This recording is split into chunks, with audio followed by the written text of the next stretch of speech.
뉴스에 시작합니다. 저는 동정민입니다. 윤석열 대통령이 은행과 통신업계를 경쟁시키겠다는 의지를 드러냈습니다. 비상민생경제회의를 주재하면서 한 말인데요. 은행의 이자 장사 논란, 그리고 세계 최고 수준의 통신비 부담을 경쟁을 붙여서 낮춰보겠다는 겁니다. 먼저 은행은 예금 대출 시장을 60% 넘게 차지하고 있는 이 5대 은행의 과점 체계를 손보겠다고 나섰는데요. 대통령의 강력한 메시지에 은행권은 곧바로 10조 원 지원 카드를 들고 나왔습니다. 첫 소식 정현우 기자입니다. 통신 금융 분야는 공공재 성격이 강하고 과점 상태를 유지하고 있는 정부의 특허 사업입니다. 많이 어려운 서민 가게에 큰 영향을 미치는 것인 만큼 정부 차원의 제도 개선 노력과 함께 윤석열 대통령이 비상경제민생회의에서 은행과 통신업계의 경쟁을 유도할 수 있도록 제도를 개선하라고 지시했습니다. 2021년 말 기준 5대 시중은행의 예금 점유율은 약 74%, 대출 점유율도 65%에 이릅니다. 이 같은 5대 은행의 과점 체제를 깨뜨려 이자 부담을 줄이겠다는 겁니다. 금융감독원은 해외의 소규모 특화은행 사례를 들여다보고 있습니다. 인터넷 전문 은행을 늘리거나 핀테크 업체의 금융업 진출을 확대하는 방안도 거론됩니다. 김광수 은행연합회장은 IMF 외환위기 이후 생긴 은행들의 과점 체제를 해소하는 것은 당국의 판단 사안이라며 신중한 반응을 보였습니다.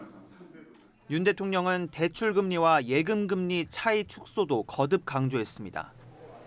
이 같은 압박에 은행권은 향후 3년간 10조 원 규모의 사회공헌 대책을 발표했습니다.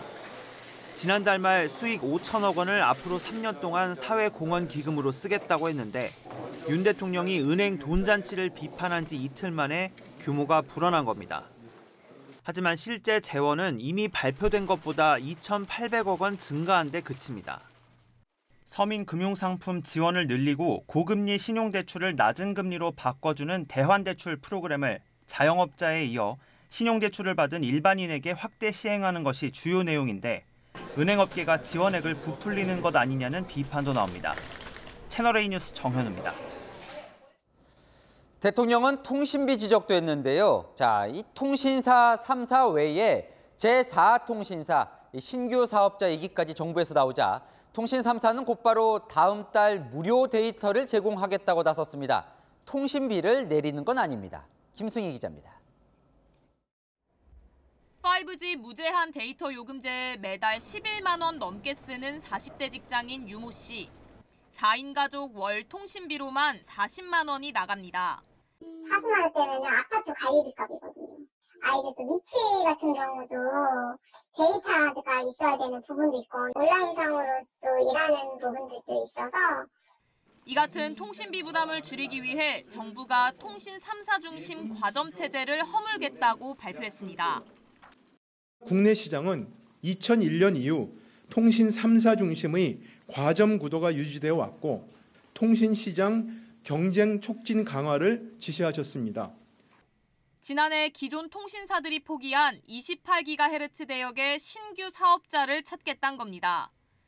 과학기술정보통신부는 초기 투자 부담 등을 고려해 초고속 데이터를 지원하는 신규 데이터 사업자를 모집한다고 설명했습니다. 다만 해당 사업자가 성장한다면 기존 통신사들처럼 전화 서비스 등을 제공할 가능성도 있는 겁니다. 소수의 통신사만 역할을 하고 있어서 가격의 비탄력성이 있다고 볼 수가 있기 때문에 효율적인 경영을 하고자 하는 촉진 역할을 할 수 있다고 봅니다. 하지만 기존 통신사들도 막대한 비용을 문제로 포기한 대역인 만큼 새로운 사업자를 구하는 게 순탄치 않을 거란 전망도 나옵니다. 통신비 부담이 높다는 정부의 압박에 이동통신 3사는 일제히 3월 한 달간 데이터를 추가로 제공한다고 밝혔습니다. 채널A 뉴스 김승희입니다. 대통령이 던진 또 다른 물가 대책 카드는 공공요금 동결이었습니다. 도로, 철도, 우편요금 동결 의지를 밝히자 서울시도 곧바로 올 상반기 3,400원 인상이 유력했던 버스, 지하철 요금 인상을 미룬다고 발표했습니다. 김예지 기자 보도 보시고 아는 기자 이어갑니다. 올해 첫 비상경제 민생회의를 주재한 윤석열 대통령. 공공요금은 최대한 상반기 동결 기조로 운영을 하고 지방정부도 민생의 한 축으로서 지방 공공요금 안정을 위해 함께 노력해 주실 것을 당부드립니다. 공공요금 동결 주문이 있은 지 4시간여 만에 서울시는 대중교통 요금 인상 보류를 선언했습니다. 서민 가계 부담을 완화하고 정부의 공공요금 상반기 동결 기조에 호응한다는 취지를 설명했습니다. 버스와 지하철 요금 300에서 400원 인상 시기가 오는 4월에서 올 하반기로 미뤄졌습니다. 사실상 대통령의 말 한마디에 수개월간 추진해온 대중교통 요금 인상 계획을 보류한 겁니다. 그렇게 쉬운 거였을까? 한마디로 달라지는 게 조금 당황스럽긴 한 것 같아요. 지금 너무 겨울이 힘들게 나고 있고 대부분 그러니까 훨씬 좋을 것 같아요. 그래서 또 내년으로 또 밀리고 또 더 밀리면 좋을 것 같은. 서울시는 다만 시의회 의견 청취 등 대중교통 요금 인상을 위한 행정 절차는 당초 계획대로 추진할 예정입니다. 최근 5년간 연평균 1조 4,600억 원에 달하는 대중교통 적자 규모를 감안하면 인상 자체는 불가피하다는 겁니다. 8년 동안 요금을 올리지 못해서 적자 폭이 아주 굉장히 빠른 속도로 늘어나고 있기 때문에 그래서 이제 할 수 없이 정말 어쩔 수 없이 요금 인상을 지금 계획 중인데 내년 4월 총선을 앞둔 상황에서 하반기에도 대중교통 요금 인상 강행이 부담스러울 것이라는 전망도 나옵니다. 채널A 뉴스 김예지입니다.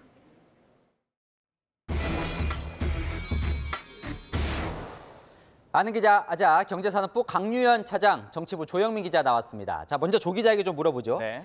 대통령이 은행과 이제 통신업체에 고통 분담을 요구를 한 건데 맞습니다. 발언 수위가 상당히 셉니다. 네. 오늘 그 발언 수위가 셌던 이유 윤석열 대통령 스스로 밝혔습니다.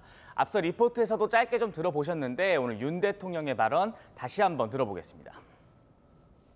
통신 금융 분야는 공공재 성격이 강하고 과점 상태를 유지하고 있는 정부의 특허 사업입니다. 많이 어려운 서민 가게에 큰 영향을 미치는 것인 만큼 업계에서도 물가 안정을 위한 고통 분담에 자발적으로 참여할 필요가 있다고 생각합니다. 은행과 통신사는 민간 기업이지만 정부 인허가로 진입 장벽이 있는 만큼 공공재적 성격이 있다는 이유에서입니다. 대통령실에서는 이렇게 설명을 덧붙이기도 했습니다. 은행이 어려울 때는 국민에 피해 주면서 세금으로 살아놓고선 금리가 오를 때는 국민에게 부담 주면서 자신들끼리 공을 나눠 갖는 것에 대해 성찰할 필요가 있다, 이렇게 말이죠. 이 어려울 때 고통을 분담하라, 이런 취지입니다. 저렇게 세게 얘기를 하니까 뭐 은행이나 통신업체도 눈치는 보는 것 같아요. 네. 저렇게 세게 발언하는 이유가 다 이 고물가 때문인 거죠. 맞습니다. 지난달 말부터 이 난방비 폭탄 이슈가 부각되면서 윤 대통령의 지지율도 하락세를 보였습니다. 최근 조사를 좀 준비했는데요. 이 부정평가가 59%를 기록했죠. 이 부정평가를 좀 더 세세하게 보면 왜 부정적으로 보느냐? 무려 17%가 경제, 민생, 물가를 이유로 들었습니다.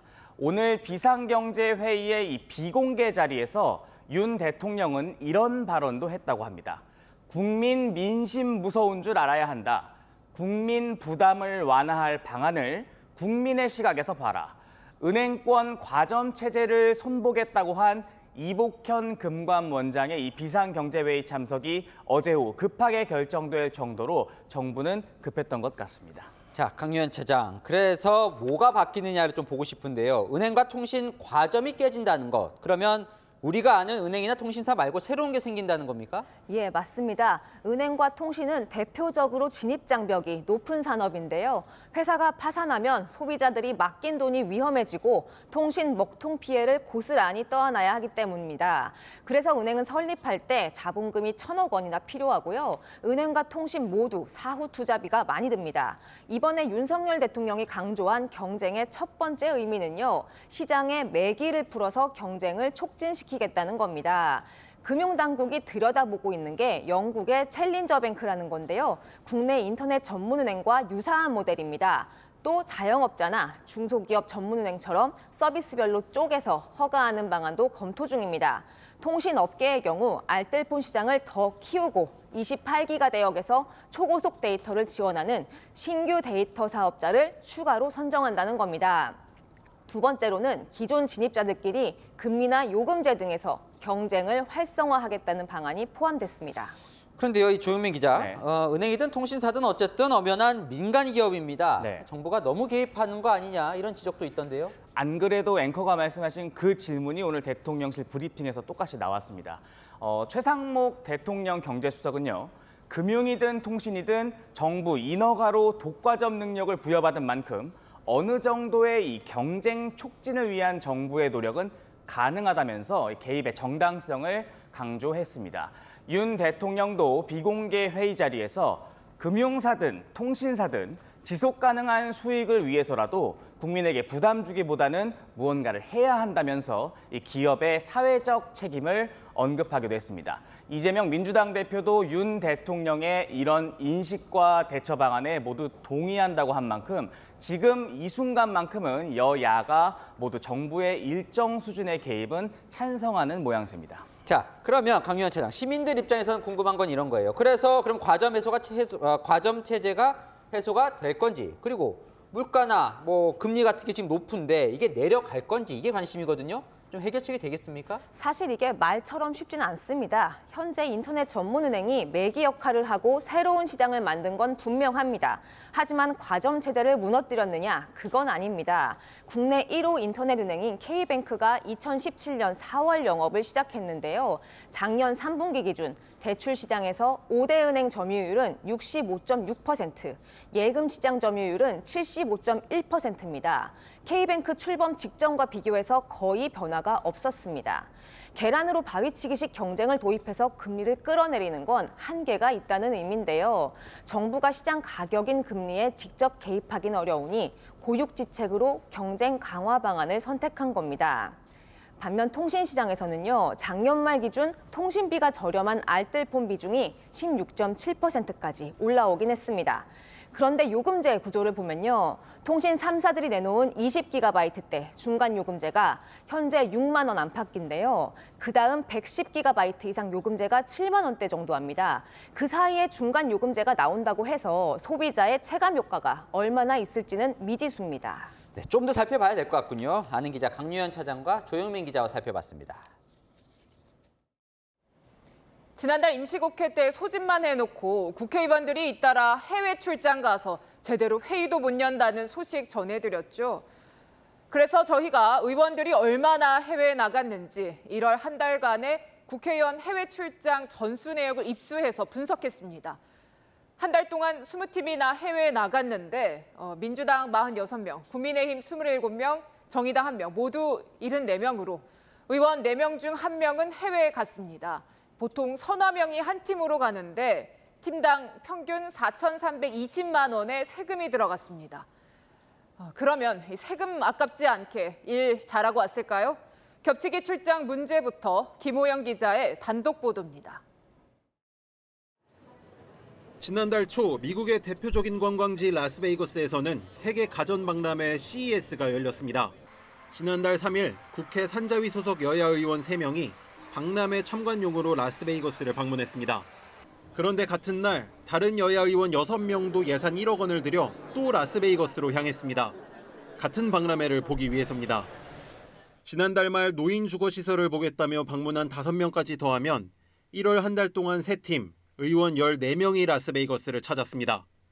해당 의원들은 필요한 출장이라지만 이른바 인기 지역에 몰리는 겹치기 출장이라는 지적도 나옵니다. 만나는 사람이 겹치기도 합니다. 국회 외교포럼과 외교통일위원회는 2주 간격으로 캄보디아를 찾아서 국회 외교위원장을 만났습니다. 지난해 11월에도 문화체육관광위원 3명과 한 카타르 의원친선협회 소속 2명이 각각 카타르에서 월드컵 경기를 관람한 뒤 카타르 의원친선협회장을 사흘 간격으로 만났습니다. 방문단장을 맡은 두 의원은 소속이 다르다 보니 다른 의원이 또 만났는지는 알 수가 없었다고 해명했습니다. 전문가들은 꼼꼼하게 따지지 않은 겹치기 출장의 경우 예산 낭비 가능성을 우려합니다. 관광성 만약에 해외 시찰에 걸렸을 경우에는 거기에 상응하는 책임을 물어야죠. 모든 것이 다 허용된다고 한다면 도덕적 해이는 계속해서 나올 수밖에 없는 거죠. 출장 후 제출하는 보고서도 여전히 부실합니다. 1월 임시국회 기간 포르투갈과 프랑스를 다녀온 여성가족이 출장 보고서의 경우 소요 예산도 들어있지 않습니다. 국회 규정을 어긴 겁니다. 채널A 취재가 시작되자 여가위 관계자는 출장 비용은 4,700만 원 정도 들었는데 규정이 바뀐 줄 몰랐다며 수정하겠다고 해명했습니다. 채널A 뉴스 김호영입니다. 보신 것처럼 의원들이 1월에 많이 해외로 떠나는 이유, 시간도 예산도 여유롭기 때문입니다. 그런데 올해는 갑자기 산적한 민생 법안을 처리한다며 1월 임시국회를 열었죠. 하지만 출장을 포기한 의원은 거의 없었습니다. 이어서 유승진 기자입니다. 1월 임시국회 기간에 해외 출장을 갔다가 입국하는 의원들. 한결같이 이렇게 말합니다. 1월 임시국회가 열린 상황에서 외교 일정을 소화해도 되느냐 이런 비판이 좀 있어가지고 의회에 다 허락을 받고 의회에서 다 심사를 한 거예요. 외교는 그냥 가지 뭘 이렇게 어렵게 가지. 매년 1월엔 의원들 해외 출장이 몰립니다. 12월 정기국회를 마치고 시간적 여유도 있지만 새해를 맞아 예산도 여유가 있습니다. 지난 1월 한 달간 해외 출장을 떠난 의원 방문단만 20팀. 국회 관계자는 1월에는 상임위 차원뿐 아니라 아는 의원들끼리 조를 짜 해외에 가는 경우도 많다고 했습니다. 올해는 예년에 없던 1월 임시국회가 잡혔지만 출장을 포기한 의원은 거의 없었습니다. 1월 국회를 단독 개최한 민주당은 이재명 대표 방탄용이라는 지적에 민생 안보용이라 반박했지만 1월 달에 지금 우리가 해야 될 부분들이 너무 많죠. 그 안보 유기와 관련해서 1월 중 해외 출장을 간 민주당 의원은 46명으로 다른 당 의원보다 더 많았습니다. 한 달 동안 본회의는 딱 한 차례 열렸고 처리된 법안은 3건뿐입니다. 올해 의원 외교 활동에 편성된 예산은 지난해보다 28.7% 늘어난 122억여 원. 국민 혈세인 만큼 더 철저한 감시가 필요하다는 지적이 나옵니다. 채널A 뉴스 유승지입니다. 국민의힘 당대표 후보 첫 번째 TV 토론회가 있었습니다. 치열한 설전들이 오갔는데 홍지연 기자가 정리했습니다. 국민의힘 김기현 의원과 안철수 의원은 당대표의 험지 출마, 수도권 출마론을 두고 설전을 벌였습니다. 우리 안방인 울산에서 4선을 하셨습니다. 16년이라는 기간을 하셨습니다. 그러면 이제 험지에 가실 때도 됐지 않았습니까? 마음대로 이렇게 독단적으로 해석하시는 것 같은데 비호감도라는 거 그러니까 나 저 사람 싫어요라는 거잖아요. 서울에서 비호감도가 67.1%, 경기 인천에서 61.6%. 황교안 전 미래통합당 대표는 김 의원에게는 KTX 울산 역세권 연결도로 관련 특혜 의혹을, 안 의원에게는 이념 정체성을 지적하며 공세를 강화했습니다. 지금이라도 총선 승리를 위해서 선당 후사의 정신으로 용기 있게 사퇴하십시오. KTX 울산 역세권 연결도로 관련 의혹 반드시 해명해야 됩니다. 저는 혹시 민주당 소속인가 그런 생각이 들었는데요.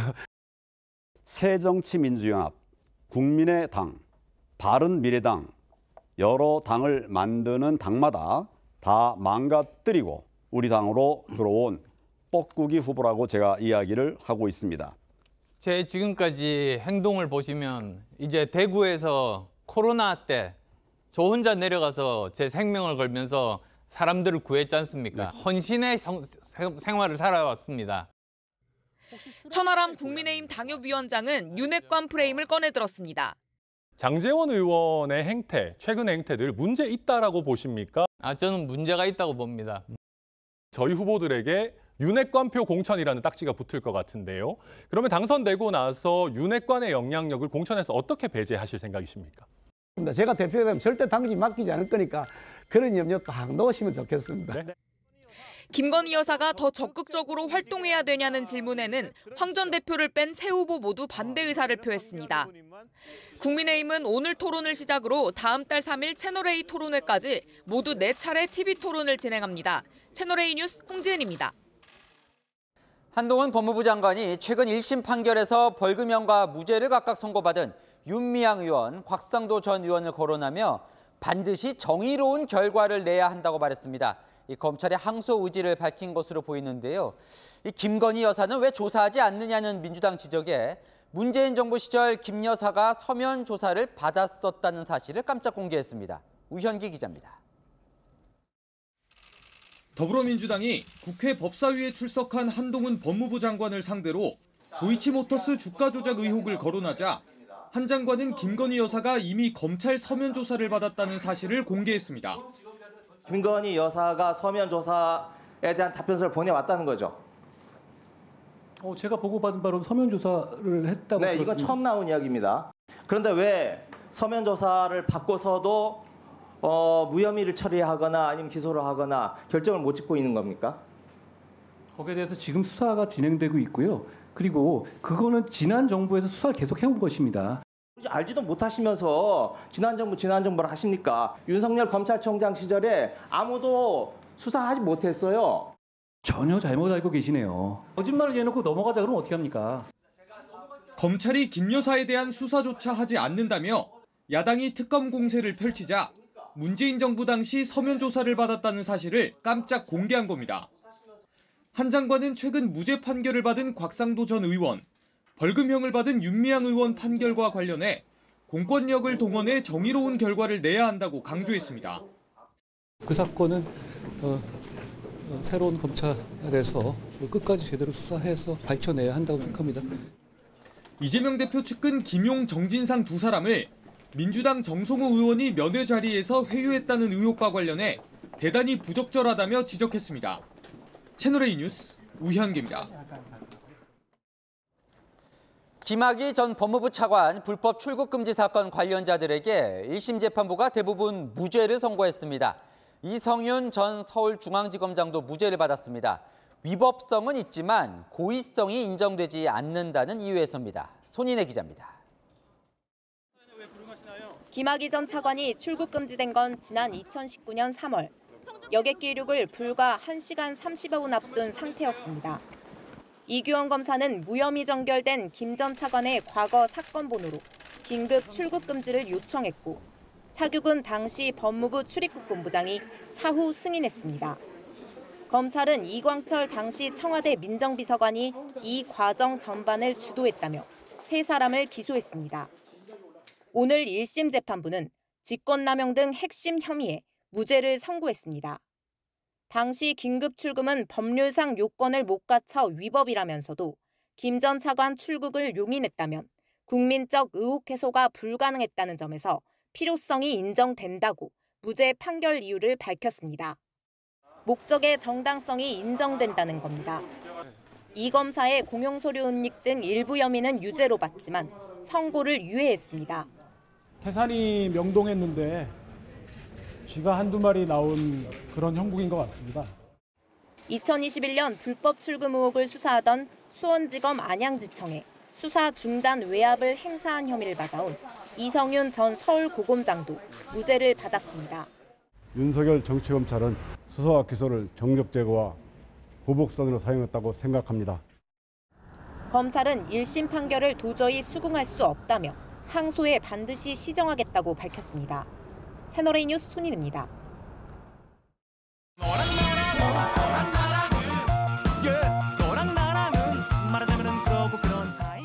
야랑야랑 정치부 김민지 기자와 함께합니다. 첫 번째 주제 보겠습니다. 오늘은 가려진 게 없네요. 김남국, 장경태 의원의 자신감인가요? 네, 검찰이 이재명 대표에게 곧 구속영장을 청구할 것이란 전망이 나오고 있죠. 친명계에서 이 국회로 체포 동의안이 오더라도 부결을 당론으로 정할 필요는 없다면서 자신감을 드러내고 있습니다. 당론으로 이걸 정하는 게 오히려 부작용이 크다. 당론을 채택하려면 의총을 열어야 되거든요. 반대하는 일부의 어떤 의견이 갈등이 큰 것처럼 언론으로 보도가 되거든요. 구속 동의안에 찬성할 만한 의원님들이 계실까요? 굳이 당론 채택해서 할 필요가 있느냐? 굳이 당론으로 채택을 안 해도 되는 또 하나의 이유로는 한동훈 법무부 장관을 꼽았는데요. 왜일까요? 체포동의안 넘어오면 한 장관이 또 국회에서 제안 설명을 하겠죠? 맞습니다. 장경태 의원은 지난해 12월이었죠. 노웅래 의원 체포동의안 처리 당시를 언급했습니다.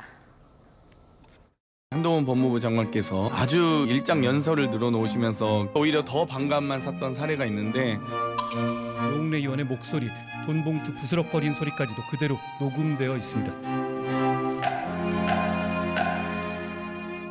비명계에서는 사실 당론으로 하자는데 반대를 하고 있죠. 네. 굳이 내부 반발까지 살 필요가 없다 이런 생각을 했을 수도 있을 것 같아요. 네, 최근 이재명 대표가요. 비명계 의원들과 1대1 면담을 갖는 것으로 알려졌는데 이것도 이탈표 단속에 나선 것이라는 해석이 나옵니다. 오늘 그 얘기하고 있어요. 우리가 내부 단결이 중요하다. 단합, 대호 유지가 제일 중요하다. 이재명 대표 최근 부쩍 단합, 단결을 강조하고 있네요. 네, 다음 주제 넘어가겠습니다. 오늘은 여기서 가렸군요. 어떤 집주인의 신상을 공개할까요? 나쁜 집주인입니다. 전세 보증금을 떼먹는 악성 임대인의 신상을 공개하는 법안이 오늘 국회 상임위를 통과해서 본회의 통과만 앞두게 됐습니다.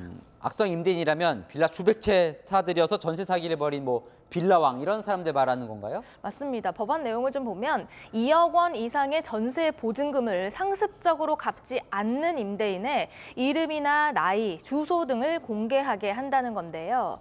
심의를 통해서 공개가 결정되면 국토부의 안심전세 앱으로 확인할 수가 있습니다.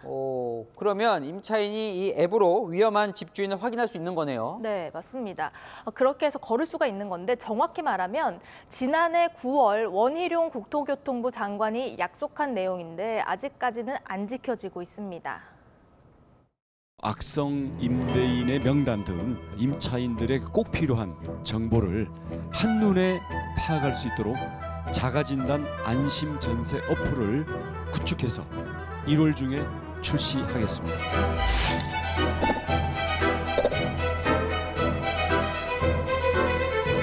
악성 임대인에 대해서 임차인이 일방적으로 조회할 수 있는 기능 등은 국회 입법이 뒷받침돼야 되기 때문에 이번에는 포함시키지 못한 것을 저희들이 매우 아쉽게 생각합니다만은 그러니까 그동안 국회가 통과를 안 시켜주는 바람에 저 앱의 명단 공개 기능을 못 넣었던 거군요. 맞습니다. 임대인 명단 공개와 관련된 그 법안의 의원들이 2021년 9월부터 특히 빌라왕 사건이 사회적 이슈가 되자 우후죽순 저렇게 법안을 내놨는데요. 작년 9월이 돼서야 뒤늦게 논의가 시작이 됐는데 그마저도 흐지부지하다가 오늘에서야 겨우 상임위를 통과한 겁니다. 자, 그 사이에도 전세 사기 사건 많았어요. 맞습니다. 국회가 제 할 일을 안 하는 동안 피해는 멈추지 않았는데요. 전세 보증금을 못 받은 피해자들이 점점 늘어났는데 특히 최근 1년 사이에 피해도 그 피해 금액도 2배로 뛰었습니다. 물론 악성 임대인 명단을 공개한다고 저걸 다 막을 수는 없겠지만 한 건이라도 줄일 수는 있었겠죠. 맞습니다. 자료를 더 살펴보니까 올해는 더 심각합니다. 올 들어 1월 한 달 동안에만 벌써 1,000건 가까운 피해가 발생했고 피해 금액만 2억 2,200억 원이 넘습니다. 국회가 게으르면 국민 피해도 커지는 만큼 국회는 더 부지런해져야겠죠. 네, 지금까지 야랑야랑이었습니다. 네, 튀르키예 시리아 지진 소식으로 이어갑니다. 사망자가 4만 명을 넘어섰는데요. 212시간, 무려 9일 만에 77살 생존자가 구조되는 기적도 이어졌습니다. 정다은 기자입니다. 구조대원들이 건물 잔해 속에서 조심스럽게 생존자를 꺼내 옮깁니다. 컴컴한 흙더미 속에서 버틴 시간은 8일하고도 11시간. 생존자가 바깥 공기를 마시는 순간 곳곳에서 환호와 박수가 쏟아집니다. 9시간 뒤 또다시 기적이 발생했습니다. 77살의 할머니가 잔해 속에서 살아 돌아온 겁니다. 지진 피해가 가장 컸던 카라만마라슈에서 200시간 만에 구조된 10대와 20대 형제는 단백질 보충제와 소변을 섭취하며 생명을 이어갔습니다. 이젠 잦아졌지만 가끔 들려오는 생존자 구조 소식에 구조대원들도 다시 힘을 냅니다. We remember from Izmit, Istanbul earthquake, and this place I remember like 18, 19 days after they find humans still alive. 구조를 기다리는 생존자를 더 이상 찾지 못하자 흉물스러운 잔해들을 향해 대형 장비들이 다가섭니다. 구조 작업보다 철거 작업을 시작한 곳이 더 많아지고 구조를 기다리던 가족들도 떠나 인적이 끊겼습니다. 이번 강진으로 숨진 사람은 이제 4만 명을 넘어섰습니다. 생존자들에게도 전염병의 위협이 닥쳤습니다. 그러나 치료할 병상은 턱없이 부족하고 군함까지 임시 병상을 펼쳤습니다. Şu an oturduğumuz ilçede hastane bulunmamakta. En yakın hastane 4 yolda ve zaten depremden dolayı çok fazla ölü ve yaralı götürüldü oraya. 우리 정부도 이재민 구호와 재건을 위해 내일 밤 군 소속리편으로 21명을 이진으로 추가 파견하기로 했습니다.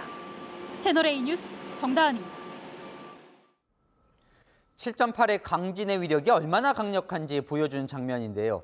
땅 옆면 단층이 훤히 들여다 보이는 구간이 길게 이어지고 있죠. 튀르키예 국토가 서울에서 제주 거리만큼 찢어졌습니다. 권갑구 기자입니다. 올리브 농장이던 땅에 거대한 계곡이 생겼습니다. 칼로 도려낸 듯 지반이 훤히 드러났고 갈라진 틈의 폭은 50m, 깊이는 40m에 달합니다.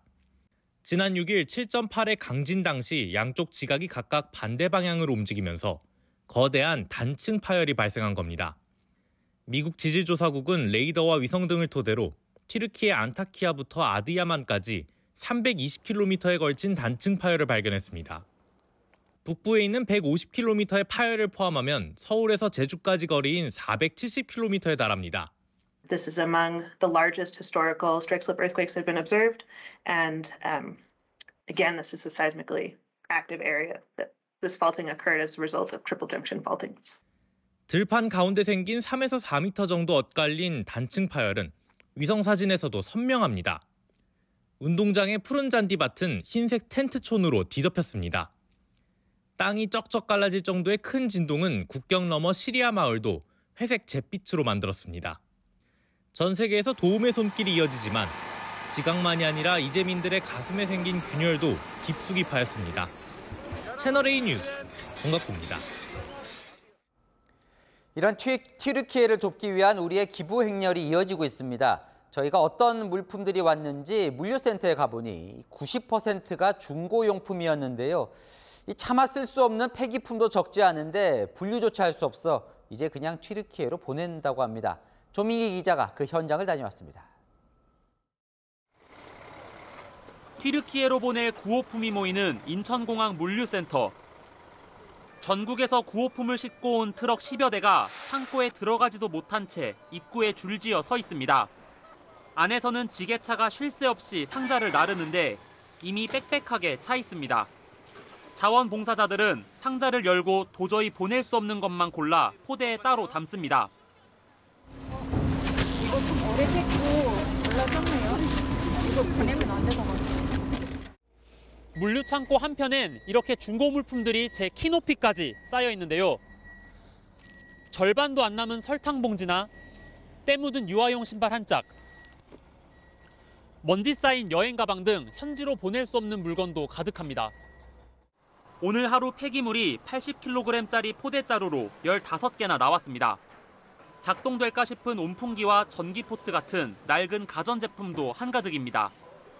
보낼 수 있는 그런 물품들을 좀 선택하는 거예요. 거기는 지금 전기도 없고 세탁기도 없어서. 주한 튀르키예 대사관은 위생 등 현지 사정을 이유로 새 제품을 요청하고 있지만 구호품의 90% 이상이 중고인 상황. 이 중 10%는 도저히 사용하기 어려운 물건들입니다.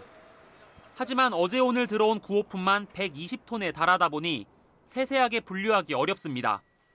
사실상 상자째 그대로 튀르키예로 보내지는 것도 있습니다. 가장 많이 도움을 주는 나라라서 고마운 마음이 훨씬 더 커요. 그냥 이 물품을 보내면 그 사람들 마음은 좀 더 불편할 수 있잖아요. 더 슬플 수 있잖아요.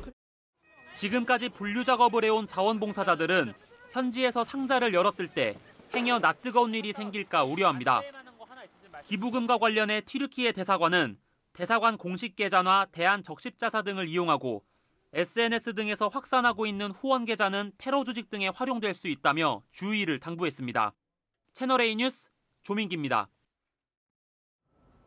전세보다 월세 찾는 세입자가 늘면서 월세가 급등하는 계약이 속출하고 있습니다. 이유는 두 가지입니다. 고금리가 이어지는 것, 그리고 최근 확산된 전세 사기가 너무 걱정돼서죠. 이민준 기자입니다. 다음 달 월세 2년 계약 만기를 앞둔 대학생 고재찬 씨. 보증금 3천만 원에 매달 40만 원을 냈는데 보증금 대출 이자 부담이 커 다른 원룸을 알아보고 있습니다. 지금 가격이랑 비슷하게 가려면 반지하까지도 생각을 해야 되는데 신경 써야 될 거, 나갈 비용 이런 거 생각하면은. 부모님 도움 없이 학교에서 아르바이트를 하며 월세를 감당해야 하는데 주변 월세가 15만 원 가까이 오른 겁니다. 10,000원, 20,000원 진짜 아깝거든요. 월세 5만 원 이렇게 올랐다고 해도 그 정도 더 내면 되지 않나 하는데 5만 원이면 한 5끼 더 먹을 수 있는 돈이라 이런 게 좀 크게 체감되고 있습니다. 대학교 대면 강의가 본격화된 데다 전세 사기 여파로 전세 기피 현상까지 생기면서 대학가 근처 원룸의 월세가 비싸진 겁니다. 서울 대단지 아파트 월세도 오르긴 마찬가지입니다. 송파구의 한 아파트는 최근 2년 전보다 보증금과 월세 모두 상승한 가격에 계약됐습니다. 지난해 아파트 전국 전월세 거래량은 100만 건을 넘어섰고 월세 비중은 계속 늘어 42%를 넘어섰습니다. 이자도 비싸고 대출 규제도 심하니까 할 수 없이 월세를 했고 2월부터는 금리도 조금 내리는 분위기고 하니까 월세 반 전세 반 이런 식으로 5대5. 향후 금리에 따라 월세 수요와 가격도 달라질 수 있다는 분석이 나옵니다. 채널A 뉴스 이민준입니다. 이런 월세에 난방비 또 밥값까지 더해지면은 대학생들에겐 진짜 부담입니다. 그래서 외면받던 하숙집이 다시 주목받고 있습니다. 인기가 치솟아 방구하기도 쉽지 않다는 대학가의 하숙 열풍, 남영주 기자가 취재했습니다. 골목 곳곳에 하숙집 광고가 붙어 있고 잠만 자는 것도 가능하다고 쓰여 있습니다. 하지만 막상 전화하면 빈 방이 없습니다. 혹시 지금 그 방이 남아 있는 게 있나요? 남자 학생? 없어요. 방이 없나요? 네, 벌써 다 나가게 됐어요. 개학을 앞둔 대학생 김모 씨는 자취방 대신 공과금과 끼니 걱정을 덜 수 있는 하숙을 찾고 있지만 2달째 발만 구르고 있습니다. 직장인들은 뭐 월급 빼고 다 올랐다 이런 말씀들 하시는데 사실 학생들은 용돈 빼고 다 올랐잖아요. 최대한 절식을 하고 뭐 학식도 사 먹고 이래봤는데 그래도 가격이 꽤 나가기 때문에. 여행 가방과 상자를 옮기는 대학생 조유솔 씨. 책상과 침대, 옷장에 새 짐까지 꽉 찬 이 하숙방이 오늘부터 조 씨의 새 보금자리입니다. 자취를 할 생각으로 자취방을 한 20군데 정도 돌았는데요. 요즘에 물가가 높아지고 있다 보니까 저렴한 데다가 밥도 준다는 이점이 있어서 여기 하숙을 오게 됐습니다. 딱 한 자리 남아있다 하셔가지고 여기. 과거엔 사생활이 보장되는 원룸 자취를 더 선호했지만 전기요금과 난방비 등 공과금, 밥값까지 따졌을 때 생활비가 2배 넘게 차이 나자 주저없이 하숙을 택한 겁니다. 정작 하숙집도 고민이 깊습니다. 40년을 했는데 뭐 일상도 어떻게 내가 버텨나갈 수 있나. 50만 원 받으면 방 하나 가스비가 보통 5, 6만 원 나가더라고. 그럼 전기 물가 다 합해가지고 더 10만 원 나가지. 또 밥 아침 저녁 주지. 그러면 그게 계산이 안 나오잖아요. 그렇다고 하숙비를 올릴 수는 없으니 허리띠 졸라매는 것 외엔 답이 없습니다.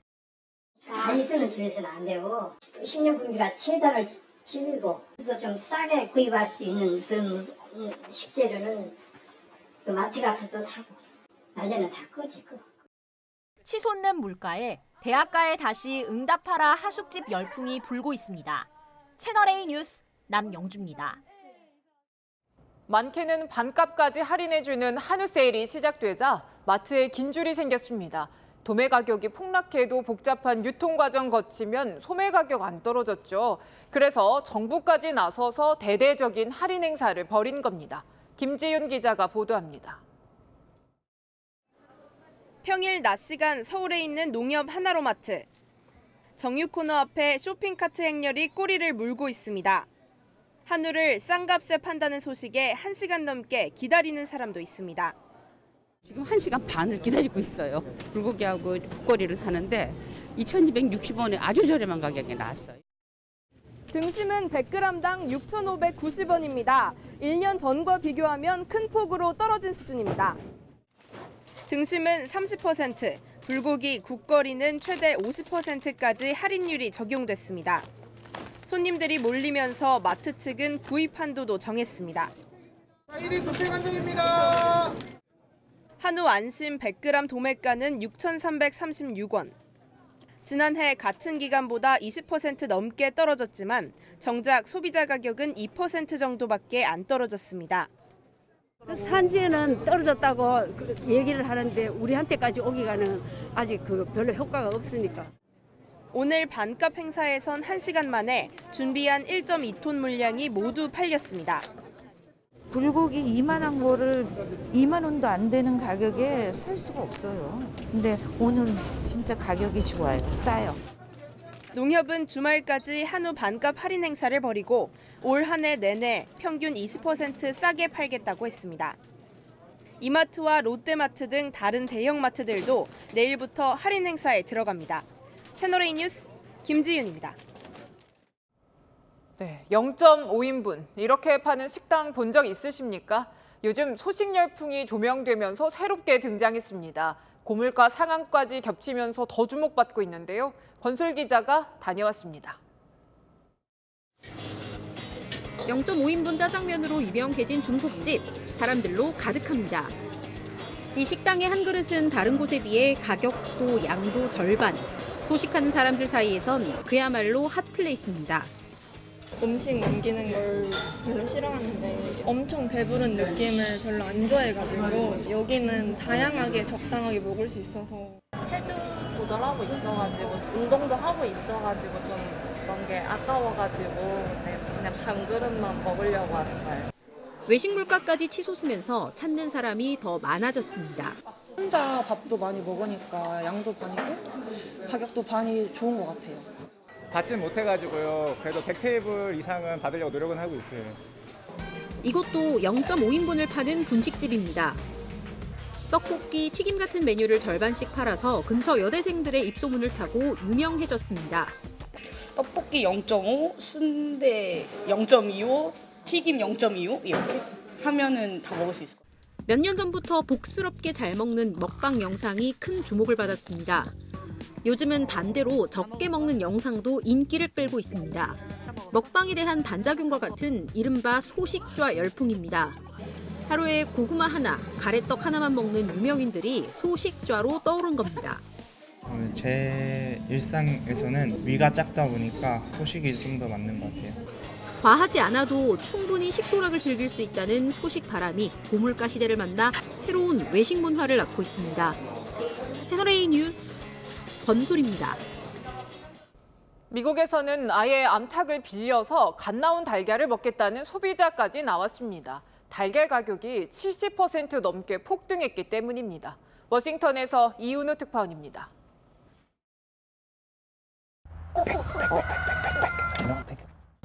이동용 닭장 안에 갓 산란한 계란들이 놓여 있습니다. 닭장에 있는 암탉은 직접 기르겠다는 소비자들에게 옮겨집니다. 미국에서 계란값이 천정부지로 치솟자 차라리 계란을 자급하겠다는 소비자들이 문의가 끊이지 않습니다.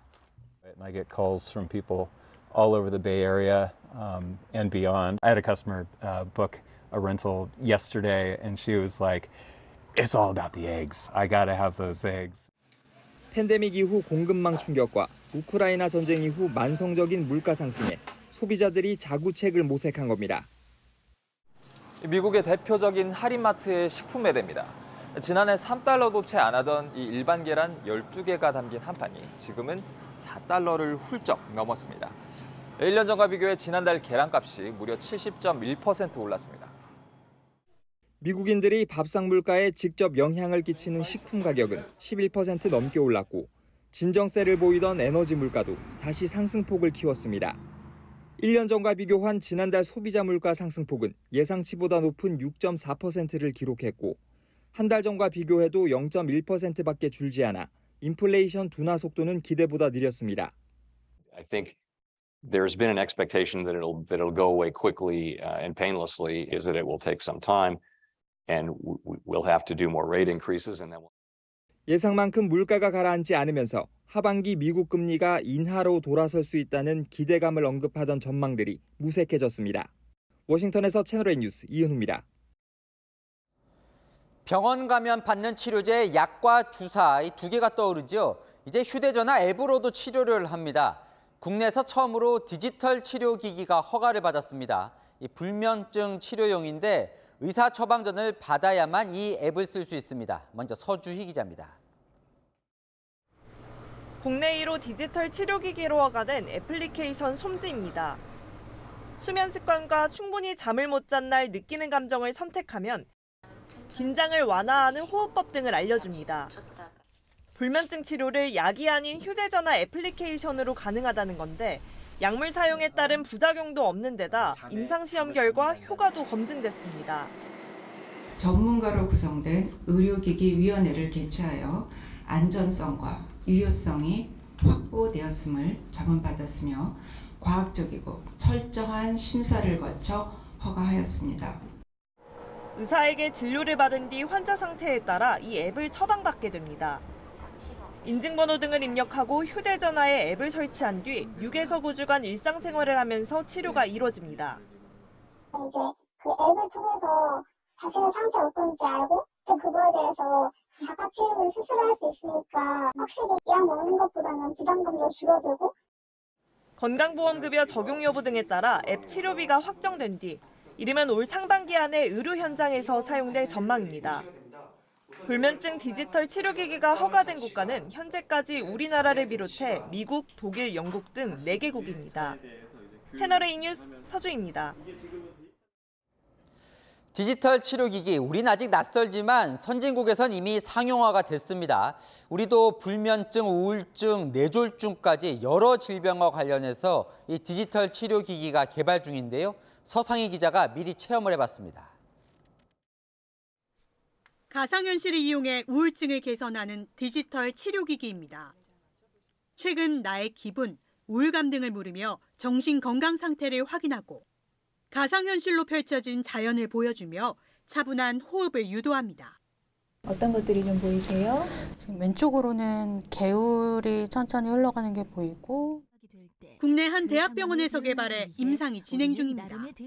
보통 상담 같은 거 처음 오시는 분들이 가서 무슨 얘기를 처음 해야 되나 좀 난감해하시고 그러시는데 이렇게 주제가 있는 내용으로 처음부터 쉽게 풀어나가면 뒤에 이제 상담 과정이 조금 수월하게.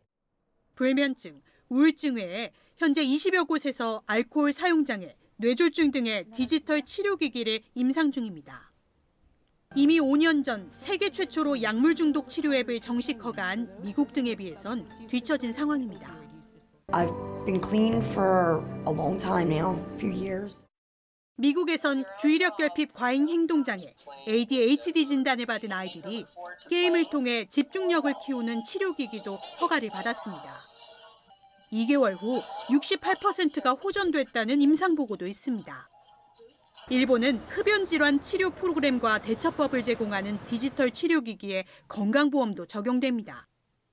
세계 디지털 치료기기 시장은 2030년 30조 원 규모로 추정됩니다. 채널A 뉴스 서상입니다. 아파트 거실에는 방문자 확인할 수 있는 이런 월패드 붙어 있죠. 그런데 최근에 강원도 춘천에 있는 아파트에서 170여 세대의 월패드가 먹통됐습니다. 정전사고 때문이었는데 한전에서는 책임이 없으니 알아서 돈 내고 고치라는 입장입니다. 강경모 기자입니다. 아파트 공용 현관에서 벨을 눌러봤습니다. 통화가 안 된다는 신호음이 울리다 곧 끊깁니다. 현관문에 설치된 초인종도 먹통. 문을 여러 번 두드려야 집주인이 문을 열어줍니다. 아파트 거실에 설치된 월패드가 고장났기 때문입니다. 열흘을 훌쩍 넘기면서 주민들 불편이 이만저만이 아닙니다. 들어올 때 초인종 누르는 것도 안 되고 여기서 엘리베이터 저희가 타는 것도 안 되고 뭐 아무것도 안 되고 있어요. 지난 4일 이 아파트 일대에 정전이 발생한 게 발단입니다. 1시간 20여 분 만에 전력이 복구된 순간 과전압이 일어나 아파트 179세대의 월패드가 고장났습니다. 아파트 관리사무소 측은 한국전력공사에 피해 보상을 요청했지만 한전은 보상이 불가하다는 입장입니다. 전류 흐름을 제어하는 지상 개폐기가 고장이나 정전이 된 건데 한전의 직접적인 책임이 아니어서 면책 사유가 해당된다는 주장입니다. 월패드 수리 비용은 대당 23만 원. 현재로선 입주민이 부담할 수밖에 없습니다. 저희 소비자 입장에서 전혀 잘못이 없는데도 불구하고 저희한테 다 부담하라는 거는 그건 말이 안 되는 거예요. 일부 주민들은 일단 수리를 마친 뒤 한전을 상대로 소송을 하는 방안도 검토 중입니다. 채널A 뉴스 강경모입니다. 봄을 알리는 입춘이 지난 지 한참인데 동해안과 영동산 간에 눈폭탄이 쏟아졌습니다. 아수라장이 된 도로에서는 교통사고가 속출했습니다. 조현진 기자입니다. 눈이 내리는 고속도로. 도로 한가운데 차량 한 대가 견인되고 있습니다. 그런데 뒤에 오던 차량이 코너를 돌다 그만 중심을 잃으면서 중앙 분리대를 들이받습니다. 동해안 지역에 대설특보가 발효된 가운데 시간당 1에서 2cm의 폭설이 내리면서 일대는 온통 하얗게 변했습니다. 지금까지 삼척시 공촌항 37cm를 비롯해 동해 28.7cm, 강릉 주문진 26.5cm의 적설량을 기록했고 경북 울진군은 31.1cm로 이 지역 기상 관측 사상 가장 많은 눈이 내렸습니다. 지자체가 제설 작업을 벌였지만 많은 눈이 한꺼번에 내리면서 도로가 정체되고 통행이 막히는 등 불편을 겪었습니다.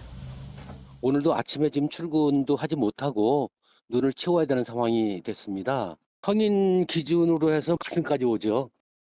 사고도 이어졌습니다. 강릉에선 트럭과 승용차가 충돌해 운전자가 다치는가 하면 트럭이 눈길에 미끄러져 전복되기도 했습니다. 동해 고속도로에선 승용차와 승합차 등 5대가 추돌 사고를 내 운전자 1명이 병원으로 옮겨졌습니다. 기상청은 내일까지 강원 영동, 경북 동해안 지역에 많게는 10cm 이상의 눈이 더 올 것으로 내다봤습니다. 빙판길이 우려되는 만큼 단속 운행과 안전거리 확보 등 교통안전에 유의할 것을 당부했습니다. 채널A 뉴스 조현진입니다. 어젯밤 대전에 있는 상가 건물에서 불이 났습니다. 순식간에 건물 6채나 불탔습니다. 다닥다닥 붙은 밀집 구조가 불길을 키웠습니다. 김태영 기자가 전해드립니다.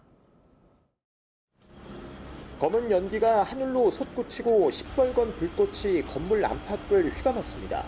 불기둥과 함께 번개가 치듯 섬광도 이어집니다. 어젯밤 9시 반쯤 대전 중구 은행동에 있는 3층짜리 상가 건물 2층에서 불이 났습니다. 1층은 식물을 파는 곳이고 나머지 층은 비어 있었습니다. 사람들만 전자제품을 모르고 있단 말이에요.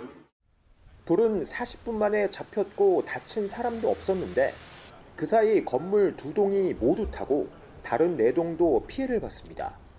건물이 다닥다닥 서로 붙어 있다시피 해 불과 연기가 근처로 빠르게 번진 겁니다.